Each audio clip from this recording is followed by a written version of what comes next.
I purchased yet another faulty Xbox Series S from eBay. I wasn't able to fix the first one that I bought a couple of videos ago, so I thought, let's try again. The eBay listing states, the console powers on, it doesn't boot to the main dashboard because of a HDMI fault. It goes to a white light and stays on, but supposedly, in quotation marks, the HDMI port itself is damaged. These consoles go for around about 120 to 130 pounds in good condition, so hopefully we can make a nice little profit. Straight away, we're gonna look at the HDMI port and see what the condition is, because I've been scammed before. That does indeed look like a faulty port. Let me go onto the scope quickly and just take a quick look. It'll give us a better idea of how damaged it is. Okay, let's get it in focus. How we looking? Oof. So we can see here, we've got 2 pins. We've got one over here and one here, at least, that are damaged. I think there is a pin missing from here as well. Is the port wobbly? Doesn't seem like it. What about the metal chassis as well? That's not wobbly either. So the port's pretty solid, which gives me hope for no torn traces. Good. Head to toe, quick visual of the Xbox. It looks to be in really, really good condition. Not much dirt at all. If I bring down the exposure a little bit, you might be able to see a few marks like here. But I'm happy to say overall the condition is probably good. The repair probability of this is looking good so far. You never know with eBay purchases, honestly. Let's take it apart and get down to the motherboard. This console is still my favorite console to take apart to date, but look at this fan. This fan is disgusting. Now we use this amazing tool to take the clamp off.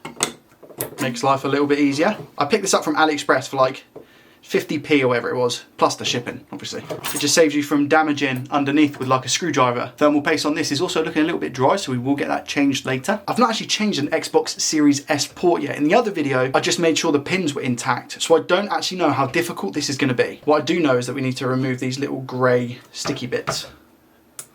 So we can just pull that off, and this one as well, because we don't want to melt them with the heat gun, do we? To make our lives a little bit easier, I'm going to add leaded solder to all of the joints here, as well as the ground legs. This is going to make it 10 times easier to get the port off the board. First, as always, let's add some fluxation to the nation. We're going to need quite a lot of flux. Make sure we turn on our fan.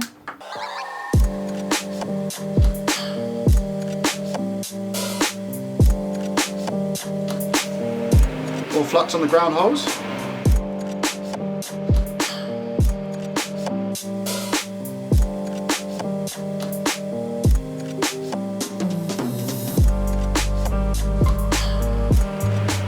Nice. Now temperature wise, we're actually going 470 degrees Celsius with an airflow speed of 99%. This board is going to suck up a lot of heat. Let's go.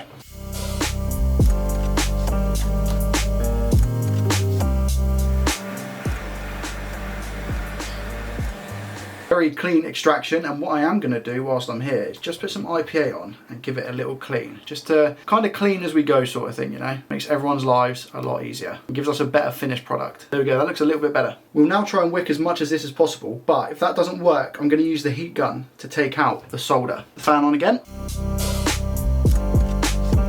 I forgot to record the solder sucker part. As you probably saw, the wicking process didn't go too well, but look, as soon as you use the solder sucker, look at it. I did give it another clean as well. Let's flip the board over and get the solder off from the other side. By the way, this thing here is all of the solder from the solder sucker. Look how cool it is. We already have leaded solder applied here, so what we're going to do is just wick it up. As always, a little bit of flux just to help with the flow of solder.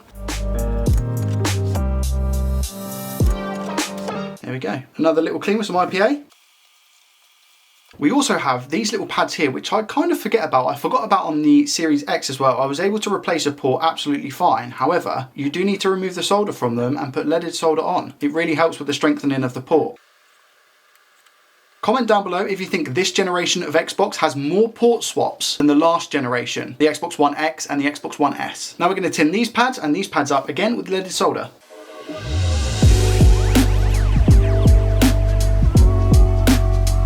And just one last clean. That looks absolutely fine for me. Now let's get a new port on. Now we're going to go 450 degrees Celsius with an airflow speed of 90%. That's because we're using leaded solder now. Wish me luck, here we go.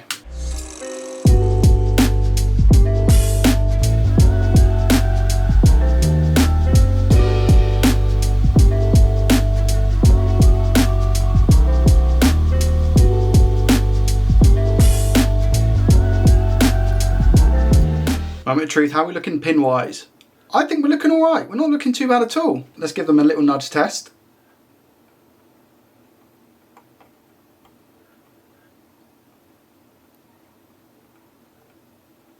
Oh, that one's loose. That one's loose. We have a couple that are loose. Which ones? these two. That one's ground in the middle. This one is definitely loose.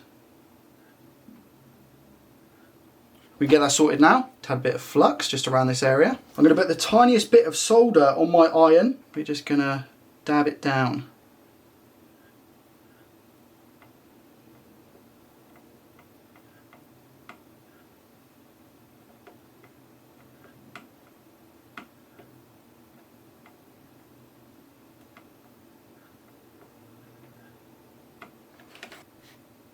Get the tweezers now and test. I'll go from this side, that's fine.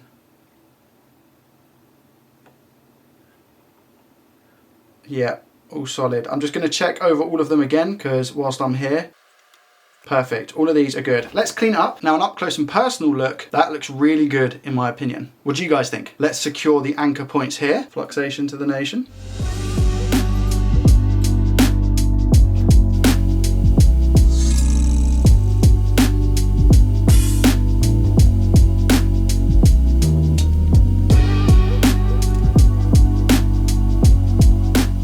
A wise technician once said, solder blobs so good that you can do your makeup in them, or your hair.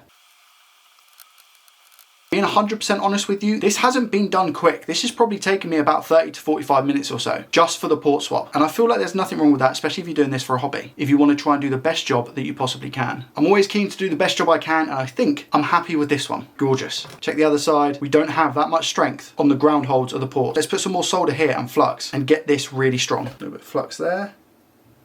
A bit of flux there.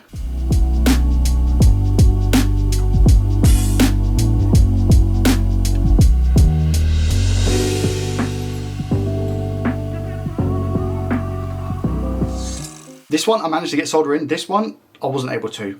This isn't going anywhere, this port. It's really, really strong. If anyone in the comment section down below has any tips on how to do these better, I did try changing tip as well, and I don't want to use hot air from the other side because I know what I'll do. I'll knock the whole port. So if anyone's got any tips, let me know in the comment section down below. Let's give it a test. And according to another technician, just the right amount of thermal paste.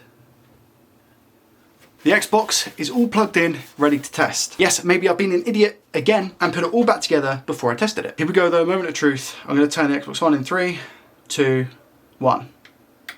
Let's go. It turns on. That's good news. Do we get a display on the screen? I am also using a capture card, so if it doesn't work, I'll use a normal HDMI for a normal monitor to see what's going on. We've got a black screen. Yes! Come on, let's go, man. Xbox Series S. Don't know why I said it like that. HDMI port is absolutely solid. I've skipped the profiles because I don't want you to see people's names. And we're on the home screen. We have the option for 4K. That's wicked. This monitor only supports 1080p. I'm so happy I fixed this. I'll leave a video up here of me trying to fix another Xbox Series S, so feel free to go and check that out. Thanks so much for watching. Peace.